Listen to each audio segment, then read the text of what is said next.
Welcome to Easy Eats with Chef Yves. My name is Chef Yves Deshane, and we're here today at the Greener Villages Learning Kitchen with Rohit Pinto, and today he's going to show us how to make a one-pot rice dish. Right. So I'll just give you a little bit about information about the recipe. So this recipe is something I came across when I used to travel to Singapore with my dad, and it was my favorite dish. Traditionally, it's made in a clay pot, and you can use whatever protein you want. It's more of a dish that uses all your leftovers in the fridge, so feel free to modify it the way you like, and we'll just go with it from there. So I'll start off by making a marinade for the chicken, and we're going to start off with some soy sauce. So I'm going to put in about 2 tablespoons of soy sauce. You can go up to 3, depending on what you'd like. We're going to add in some white vinegar, about a tablespoon. And the reason I'm using white vinegar is, well, white vinegar has a little acidity, but it doesn't have too much of it. But I'm also going to use some lime. But yeah, you can use a lemon or a lime. Can you use orange or anything else like that? You could use orange, but orange would add a little sweetness. So we're going to be adding maple syrup or honey, whatever you feel like, to the marinade. So if you're using orange, use a little bit less of the maple syrup. But yeah, you can definitely use orange. Any citrusy notes, it gives a nice flavor. Traditionally, they use kaffir lime leaves, and that's what gives you the citrus flavor. But kaffir lime leaves are difficult to find, and if you do find them, they're really expensive. So just use what you got, what's cheap. If you don't have certain things, like say the soya sauce, could you use something else? Is there any good substitution? Well, for soy sauce, the thing about soy sauce, it gives you both saltiness as well as a little bit of umami. So I recommend you use soy sauce and use a nice dark variety.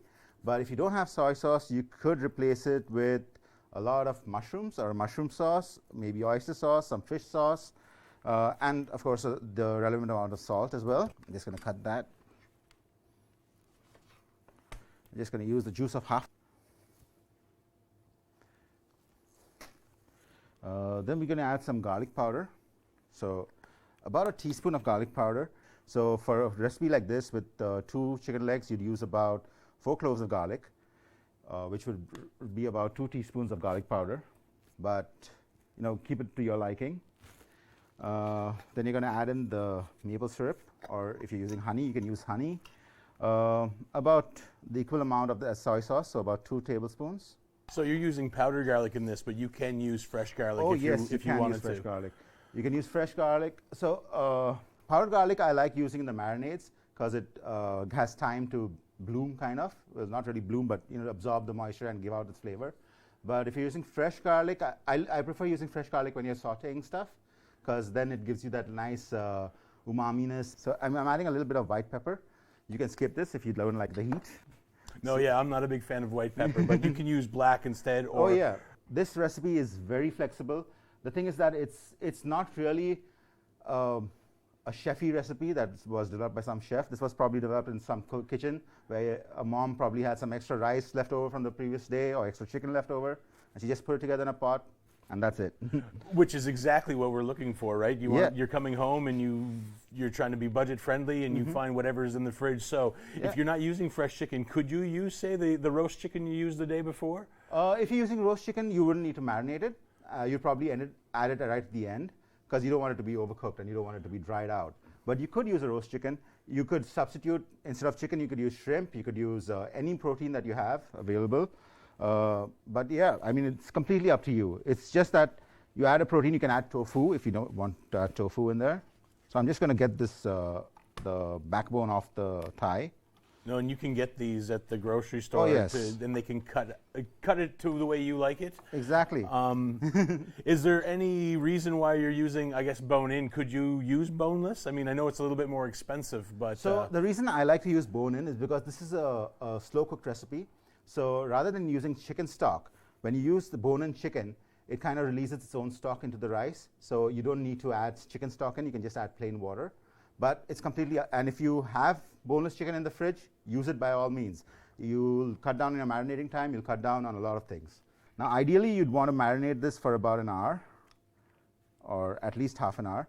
But if you're in a rush, don't worry about it. 10 minutes, 10 to 15 minutes should be enough. I'm going to set that aside. So the next thing we got to do is prep the veggies. you can use whatever vegetables you have. The only things that you really need to set up the base are onions, pepper, and green onions. You can add some garlic in there if you like garlic. If you want to add some ginger, you can add that in for some flavor. But like Yves said earlier, we're doing powdered garlic, so we're going to work with that. So as you can see, I've already prepped some of the veggies. Besides that, I'm going to use some mushrooms and some mixed veggies. So there's some broccoli, there's some cauliflower, some carrots. But by all means, use whatever you have in your fridge. So leftovers pretty much, right? Pretty much. Perfect. So this is a perfect way. You know those days when you find the vegetables just about going gross in your fridge? This is a perfect day to make it. Just use whatever you have, put it all together, add rice, you're good. And that's exactly what we do here at the Greener Village is we get the stuff that the grocery stores don't seem to want to sell, but they're perfectly good. So what we do is we bring them in, we sort through them, we show you guys how to use them. So I'm just going to break down the veggies a little bit, so the smaller pieces so they cook evenly. So you'll have a little crunchy vegetables. I like them crunchy. Some people like them soft. It's all up to you. And yeah, so like I said, the more, if you add mushrooms in, it adds a little bit extra flavor.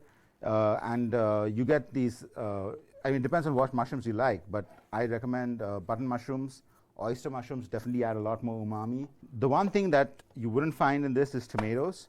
And that's because most Asian cooking doesn't use much tomatoes. But you could add tomato paste because that also adds a little bit of umami flavor. And umami is that nice savory flavor that you get when you're eating Asian stuff. That's what makes Asian stuff so really yummy.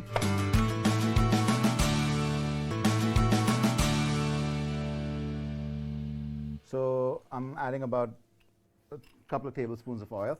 You could do less if you're using a non-stick. Completely up to you. And I'm going to let that heat up a bit. Once it starts, it's going to go really fast because we're going to brown the chicken. Once the chicken's out, we're going to put the onions in, and everything else just goes in and just goes really fast until the rice gets in. Yep, you can tell when it's hot, when the oil just starts to shimmer. rip a little bit. Yep. You'd use an equal amount of rice and chicken in terms of weight, but it's completely up to you. Sometimes some people prefer a little less rice. And a little more chicken. A little more chicken, yeah. Because, I mean, being from Asia myself, we're mainly a rice-based diet. We thrive on rice. So rice is like a staple meal, and we eat a lot of it. Protein is getting more and more expensive at the grocery store, so a little more rice and a little less meat is probably the way everyone's kind of looking right now. So we're just going to wait for that to brown up. And what you'll notice is that as it's browning up, you'll see some of the soy sauce getting caramelized at the bottom. And we want a little bit of that. Of course, it shouldn't burn completely. So we're building a base of flavor. Exactly. Like anything that you're building or cooking with, you always want to have a base of flavor. So slowly build up. Like Rohit said, you're caramelizing some of that soy sauce, and then the skin on the chicken is going to candy up a little bit as well, and that's just going to build it and make it better. Perfect. We're just waiting for a little color on the skin. So there are different ways in which you could do it. And if you like crispy skin, what I would suggest is you completely fry the chicken and then put it in the oven.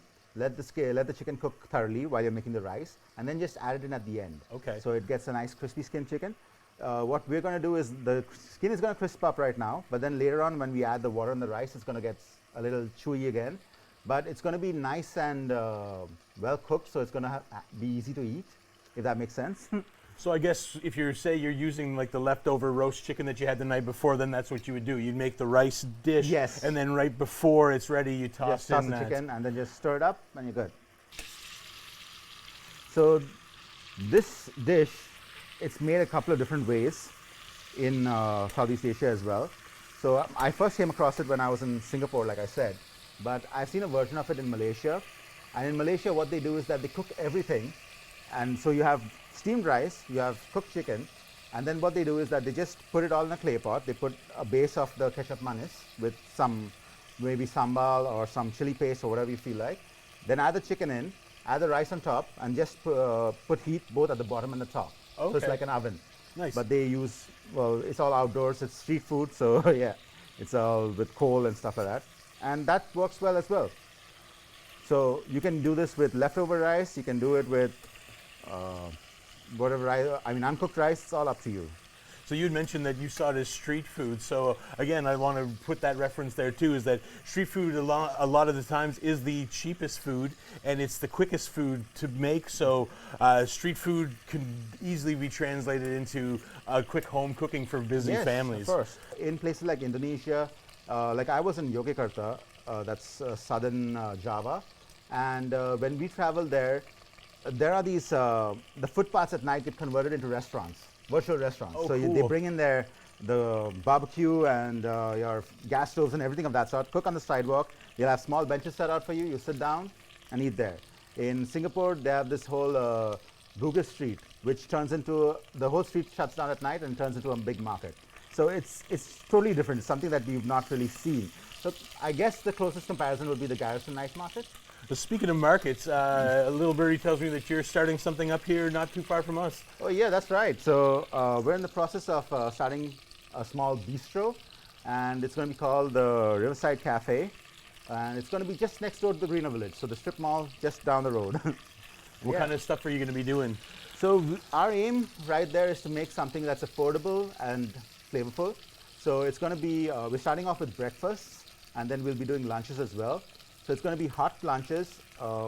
We're going to keep the price as low as we possibly can.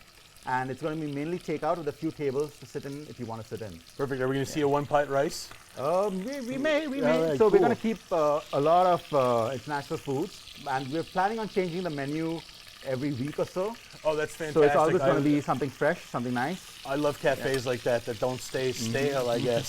So it's worth visiting week in, week out. So let's see. So you can see here the chicken's nicely browned. Perfect. And it's not cooked completely, so we're just going to set that aside.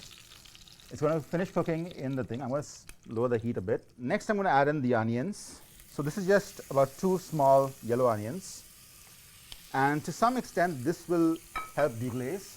I'm just going to put that. Oh, okay. Yeah. This will help deglaze with the little bit of water that's released from the onions. So all that stuff on the bottom isn't burnt. That's all no, flavor. that's all flavor. That's all flavor. So I'm going to add in a little water here, just to help with the deglazing. So the idea is the onions have to be softened but not completely caramelized. So you want that kind of a bite in the onion. So we're going to bring it down to a nice thick consistency, or are we going to just just until it starts to bubble again? So it just starts to, until it starts to bubble again. Okay. Because what we're looking at is that it's not going to be a thick sauce as such right now. We're not creating a sauce because the sauce will happen when the rice comes in. So you can see here I've cut the green onion, and what I've done is that I've used mostly white part for one side, and then I cut the green part aside. So the green part in Asian cooking is used mainly as a seasoning. Not a seasoning, sorry, more of a garnish, yeah. So that's going to be added in at the end. So I'm going to put the white part in right now. If you don't have green onion, just skip it. If you you could use sweet white onion. So you get the Mayan onions in the grocery store. You could use those. Also shallots. Shallots work well because even though they're strong, when you're using shallots, they kind of caramelize and sweeten up. Yep. So it works well. Or even scapes if you're doing this in the early June or something like that when they're ready to chives, go. Works well. So you can see the onions have kind of softened up. I'm going to add in the rest of the things. So first I'll add in the mushrooms because mushrooms tend to give out a lot of water. Now are you adding them as in the quickness? It takes longer for mushrooms to cook than it would for your peppers. Exactly. So that's exactly why the mushrooms go in first. So we're just going to let that simmer a bit. And the best part is once you get all your vegetables in, once it's all cooked down, you just put the rice in, put the water in, and you're done. All right, well, we'll be back right after this, and we'll add the rice and get this dish finished up.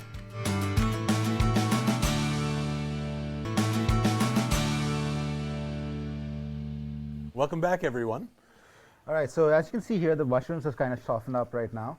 So now we're going to add in the peppers, which is almost the final veggie. And we'll also add in all of the greens that we have here, or the mixed veggies here. So I'm just going to add in like about half of this because we have a lot of stuff in there. Some carrots, some broccoli, some cauliflower. Give it a stir. And you can buy that mix in a pack at home. Oh yeah.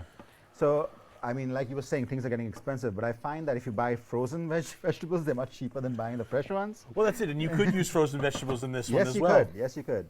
So, you know, it's all up to you. So now comes the last part. So we're going to add in the rice. This is about a cup of rice. And like I said, it's a little less than we're used to. Normally for this kind of a dish, I'd use about 2 cups. But you know what? It all depends on you and how you like your rice. Is there a preference of rice that you like to use, or can you use just any So for kind me, of old rice? so I come from India, so I prefer the basmati rice. And the main reason for that is that it's a little more fluffy, a little less starch. But traditionally, you could use jasmine rice, or basmati rice is also used in some parts of Southeast Asia.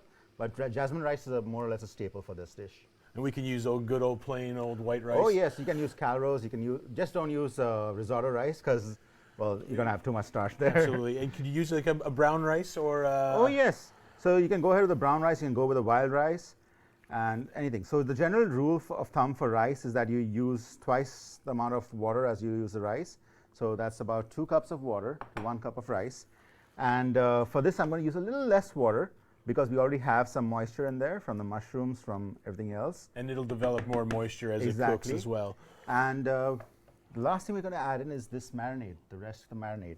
And you have to add it in at this point because you want that marinade to boil down really well, because you've marinated chicken in it. So you don't want any of the, well, if there was anything on the chicken, like salmonella or whatever, that's going to get nicely boiled down. And additionally, you're going to add in the flavors from the garlic and whatever else was marinating in there. So you get the sweetness and everything of that sort. Finally, we'll just put the lid on this, let it cook down. So we're going to wait for about 15 minutes, and then we'll add the chicken in for the last 10 minutes. That should give it a nice cook, and that'll be it. Well, fantastic. Yeah. You could add the chicken in right now as well. It's totally up to you, if depending on how much you want to, cook the chicken. But yeah, I prefer it a little later in the cooking time. Okay, so yeah, definitely.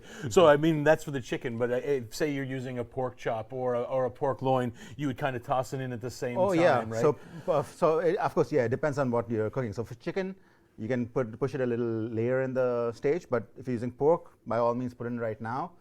Beef as well. So beef, I wouldn't really use beef in this recipe. I'd prefer to stir fry it separately and serve it as a side dish, but you could use it if you wanted to.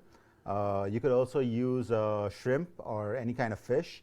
In that case, you put it in the last 5 minutes, because that's all you need to cook fish and shrimp. Well, that's it. And I guess the fattier the meat, the tastier the dish, and the longer it needs to cook. Yeah. So now I'm just going to add in the chicken. You can see it's come up to a nice little boil.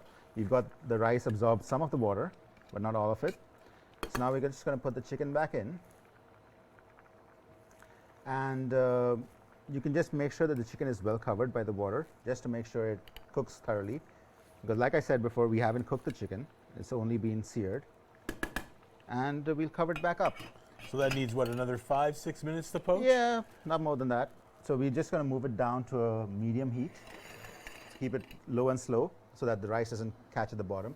Of course, some people like that, the burnt rice at the bottom. Like in paella, you love the burnt rice. So another thing I forgot to mention earlier is that when you're adding in your water and your sauce, you could add in a chili pepper if you want some heat in there. You could also add in some of the sambal sauce. So sambal is it's another Southeast Asian dish, and you get them in jars like this. So this is the one that's called sambal olek. Sambal basically is a Southeast Asian word for like a chili pesto. Okay. So a chili paste. So you get them in red, you get them in green. They're all different types. There's sambal olek, the sambal ijen. So sambal olek is a really hot one. So if you're using it, use very little, use it cautiously. It's made from Thai chili peppers, Thai red chilies, and I would suggest you add like about half a teaspoon in for this amount. So we're just going to wait for the rice to absorb all the water. I don't recommend you open it very often, but yeah. No, because you want to keep all that steam in, and that's what helps it. Now, you could make this with the cover off, because I know you mentioned earlier that one of your teachers, right? Yeah. He said that it's better, you can't see what's going on in a pot when it's closed. And that's true, unless you have a glass lid. Yeah. But you could make this with the pot open. And in that case, you just have to keep adding water as you need it. No, and the reason why was because when you have about half a dozen different pots on the go when you're working the line, it really is you got to keep an eye on everything, and a covered pot is a forgotten pot, according to Chef. That is true. Yeah. So if you notice, like most Chinese or Asian people would cook rice in a rice cooker. Yes. And that's the easiest way to do it, right? You just put it in there, forget it, and it keeps it warm for the rest of the day. And that's perfect. But if you, like where I come from, we cook rice differently. So we don't like the starch in the rice. Yep. So we boil the rice with a lot of water and a lot of salt, like how you do pasta, and then strain it. Okay. So yeah, you wait for it to be al dente, and then you just strain the rice, and that's your rice. So it depends on, there are a lot of different ways of cooking. I know one of my Chinese friends, he always cooks it on a stove pot, and the way he does it is that he puts in the rice, he never measures the water. Is it the one knuckle One method? knuckle, exactly. Yeah. So you just fill the water, just one knuckle above the rice, and then you close it and you let it cook. That's And that gives you a pretty good result. I've never been disappointed by it. But I prefer measurement. Well, yeah, no, and the same thing is that was Vietnamese, first Vietnamese cook that I worked with. He said that too because I was measuring everything else, and he just said, "You're silly. This is how you do it. Doesn't matter how big the pot is, it'll turn out every time." Yeah, and once again, there's different ways of cooking rice. Like I said, so there are cultures where you soak the rice before. Yes. And when you soak the rice for about an hour or even overnight, then it needs much less water to cook in. So then you just add 1:1. Well, again, it's like it would be like you're soaking your beans. You're just rehydrating it. So yeah, we're just gonna wait on that. Perfect. So it doesn't have to be totally dry. You still want to have a little bit of sauciness in it, right? Because this is a dish in itself, you want to keep it a little moist or a little sauce with it. So yeah, I wouldn't recommend it completely dry. Of course, you could go that way and then add whatever else you want, a side dish or something with it. Okay, yeah. But that's completely up to how you like it. I prefer it as so it's one pot, one dish, everything's done.